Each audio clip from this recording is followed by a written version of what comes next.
ሰላም ናይ ወይኒ ዩቲዩብ ተኸታተልቲ ኣብ ዘለኹምዎ ሰላምን ቅሳነትን እናተመነኹ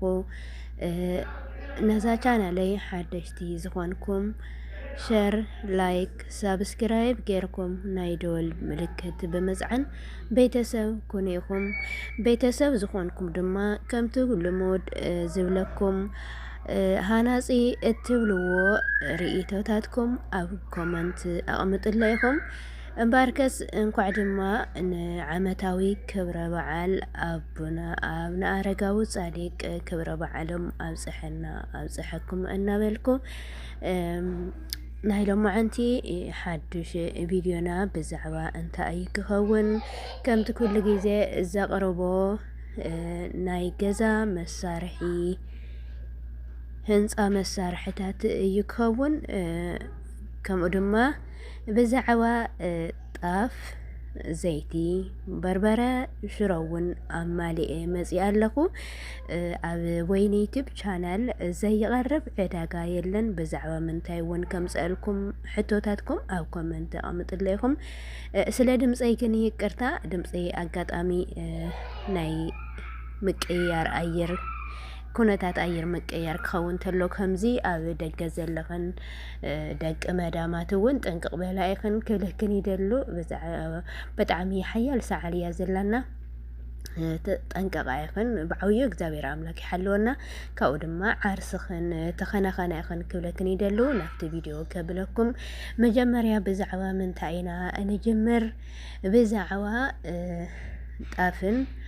ዘይትን በርበረን ሽሮን እዩ ክኸውን ቀፂልና ድማ ብዛዕባ ሓሸዋ እምኒ ሲሚንቶ ኢና ንቐርብ ንሎማዓንቲ ሒዘዮም ዝመጻኹ እዚኦም ይመስሉ ናኦም ከብለኩም እሺ ኣብ ከተማ ውቕሮ እዩ ሒዘዮም ዝመጻኹ ኣብ ከተማ ውቕሮ እዩ ጣፍ ሎማዓንቲ ሓሙስ ዕለት 13 ወርሒ 2 ዓመተ ምህረት 2018 እዩ ጣፍ ንሓደ ኩንታል ጻዕዳ እቲ ቀዳማይ ደረጃ ጻዕዳ ጣፍ 13,000 እናተሸጠ ይርከብ እቲ ካልኣይ ደረጃ ወይ ድማ ሰርገን እንብሎ ጣፍ ድማ 11,500 እቲ ዝኸበረ ድማ 12,000 ቀፂልና ንሪኦ ድማ ቀይሕ ጣፍ እዩ ቀይሕ ጣፍ ድማ 10,000 እናተሸጠ ይርከብ ቀፂልና እንሪኦ ሽሮ ዝተጻረየ ባልትና እዩ ጽሬቱ ዝሓለወን ዝተቃመመን ብተኣማንነት ዝስራሕ እዩ ኣብ ደገ ኮይንኩም ክትእዝዙ ዝደለኹም ድማ ብውሽጢ ይረኸቡን ኢኹም ከረኻኽበኩም ይኽእል እየ ወሓለ ዝኾና ወላዲትና ኣለዋ ካብአን ሓቲተ እየ ኣምፅአዮ ንሓደ ኪሎ ሽሮ ዝተቃመመ ብበዝሒ እንተኾይኑ 300 ኣብ ቸርቻሮ ብቸርቻሮ እንተኾይኑ ኪሎ 2 ኪሎ እንተኾይኑ 350 ልዕሊ 10 ኪሎ ልዕሊ 10 ኪሎ ልዕሊኡን ይቅርታ 10 ኪሎ ልዕሊኡን ዝገዝእ ሰብ እንድሕር ደኣሃሊ ግን ብ300 እዩ ዝሽወጥ ዘሎ ቀፂልና ንሪኦ ድማ በርበረ እዩ በርበረ ንሓደ ኪሎ ዛላ በርበረ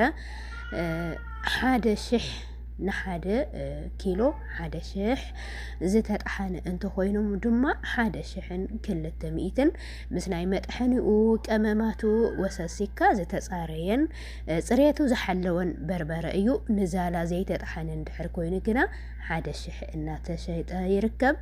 ቀፂልና ንሪኦ ድማ ዘይቲ እዩ ዘይቲ እቲ ዝኻበረን 5 ሊትሮን ትሕቲኡ ኣለዉ እዮም ከከም ዓቕሚ እዩ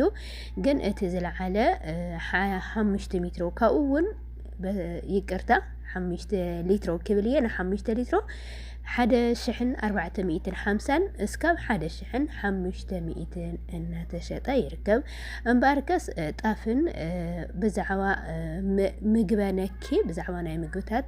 ዕደግኦም እዚኦም ይመስሉ ነይሮም ቀፂልና ንሪኦ ድማ ብዛዕባ መሳርሒ ህንፃ መሳርሕታት ገዛውቲ እዮም ምክንያቱ እዚኣቶም ብሓባር ኣምፅኦም ኣለኹ መሰረት ወዲ ሰብ እዮም ብዘይ ምግብን ብዘይ ገዛን ሰብ ክነብር ኣይክእልን ብኡ ምክንያት እውን እዚኦም ኣብ ማሊእ መፅአኒ ይኹን ንቐፃሊ እውን ከምኡ ክቅፀሎ እየ ካብኡ እውን ኣብ ደገ ዘሎ እውን ኩነታት ዓዱ ንምፍላጥ ولي مش ده طيب شكرا ይቅርታ ኣቋሪፀ እዩ ፀኒሐ እንታይ ብል ነይረ ኣብ ደገ ዘሎ ሰብና ኩነታት ዓዱ ክፈልጥ ክንደይኮን ንኣብነት እውን ኣብ ደገ ኮይነን ንወለደን ምግቢ ዝሽምታ ዝገዛዝኣ ያው እውን ሓደ ራህራሃት ለጋሳት እውን ዝተጸገሙ ዝዓረቁ ዝጠነዩ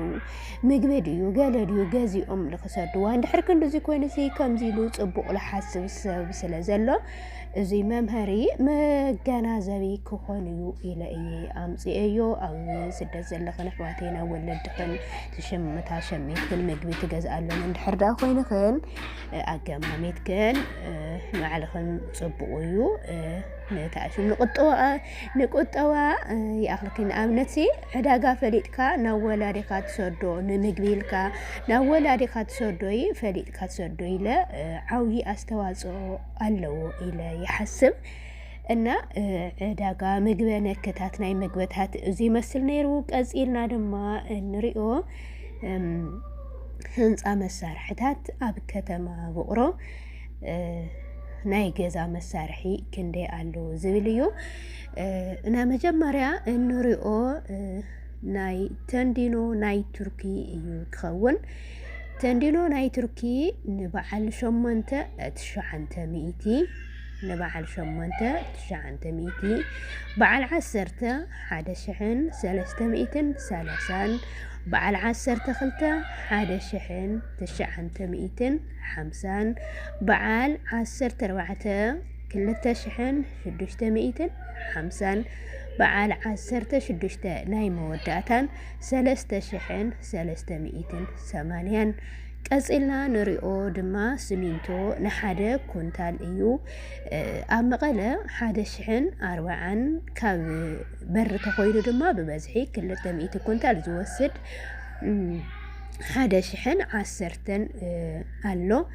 ኣብ ከተማ ውቅረግን ናይ መሳፈሪ ናይ መጽዓኒ ናይ መውረዲ ወሲካ 1,180 1,000 كساب 1,220 إن تشتا يركب كاب 1,180 كساب 1,280 إن تشتا يركب أو كتما أزوي إجرا من قد يزحتت كويو 1,250 إن تشتا يركب كازلنا نريو دما أمنيو أمنينا حدا بياجو 15,000 نحدا بياجو نتصل مالتيو در من دحر كوينو دقا دما 30,000 حنا تشتا يركب كازلنا نريو دما حوصايو حوصا نحدا سينو تراك أب كتما وقرن أب كتما أزون أب كتما وقرن 28,000 اسكاب 3 اتزخابره اسكاب 30,000 أب كتما أزودما 30 كلتن اسكاب 35,000 إن تشتا يركب أمباركس كوراتن كورانن تخاتلتي ناي جزا مسارحن ناي مجبي عينتات مجبي نك مجبتات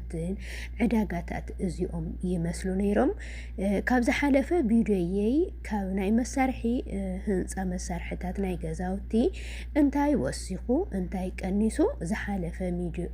زحالفة بيدويي مرأي كاليو ناي لهم معانتي ازيوم يمثلو نيروم كازيلا دما انتاي حيزولكم كمز بزعوا بوتا زشواتن دما حيزولكم كمز إيه ناي أي تعدي طيقة كم سؤالكم أو كومنتي أمت لكم فيديوين نكتفتوا دما تسفاي كبر ከመጀመሪያ ርኢኹም እስካብ መጨረሻ ወድእዎ ኢኹም ርእይቶታትኩም ድማ ኣብ ኮመንት ኣሙጡለይ ሰሰናዮ ብሓድሽ ቪድዮ እስካብ ዝመፀኩም ሰናይ ቅንያት ይመጃጅኩም ድሓን ቅኒለይ ኣብ ቅፅል ኣቢለ ድማ ከምቲ ናይ መጀመርያ ዝበልኩኹም ኣብ ደገ ዘለኽን እውን ዘለኽን ኣሕዋተይ ባዕልኩም ጥንቃቐ ግበሩ ኢኹም بفلاي دقان استي حواتي مقبي بالعائقن اندحر مقبي زين والعخوين نازا سعال بتعمية تتقعلنا سعال سي مقبي اندحر زيت والعخوين كابتمال على سيئات مسأكنا مقبي بالعا أسفيز أزوم تأشمو أتكلتون بالعا أرانشي أبل كلمات أنه يوم عد عرب زلخن كما يحبت خنا عد عرب زلخن حواتي تقدر يمكن عرسخن حال وايخن دمصي بو يقرتا سعال سلل حزتن يا دمصي قيري لنا سسنا يبدغامي سناي قنيات